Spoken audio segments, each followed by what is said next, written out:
first saw Soul Calibur 4 at GameStop, I thought, oh hell, not another overhyped fighting game sequel. Now, I have never played a Soul Calibur game before, so maybe there's a whole lot of backstory in the other games, or maybe the developers are all douchebags.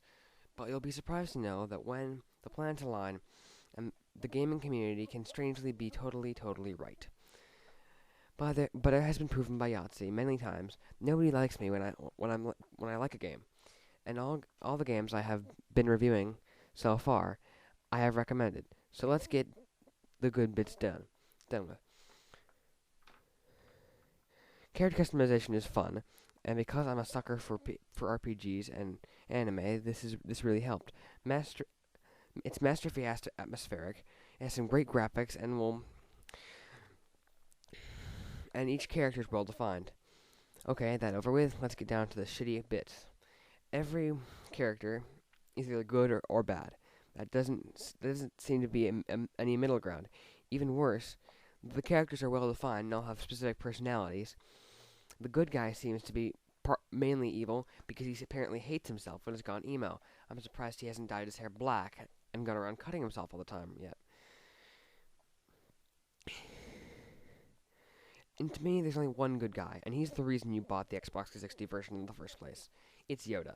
But then, the PS3 version has Darth Vader, so wouldn't that mean the PS3 version has absolutely no good guys? Of course we all like the bad guys better, so what can we complain? The game gets tiring after a while, especially if you're playing it in story mode. So eventually you decide that you're going to go on to the Tower of Souls, which is another single-player campaign, assuming that you're like me and hate and fear most of all humanity. But let's pretend that you're not. Then eventually you decide because it's eventually getting boring because you've been trying to fight your way through 140 different combinations of all the guys at hard mode.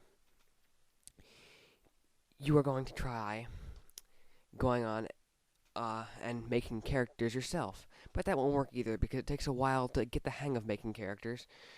And even more, you'll eventually just start making girls and only girls. Then eventually, once you get bored with that and all your slots are filled up, and you've modified every other character to exact extreme, and you've bought everything in the game, you will then attempt to play the Xbox Live. But they're going to get the shit kicked out of you because no matter how hard you try, has to be someone out there who has actually been boring enough to attempt and go on the Xbox Live from the very beginning because they reserved their copy, which means everybody sucked on there and they kept winning. So eventually everybody got better and they got better and they're still at the very top. So fuck it.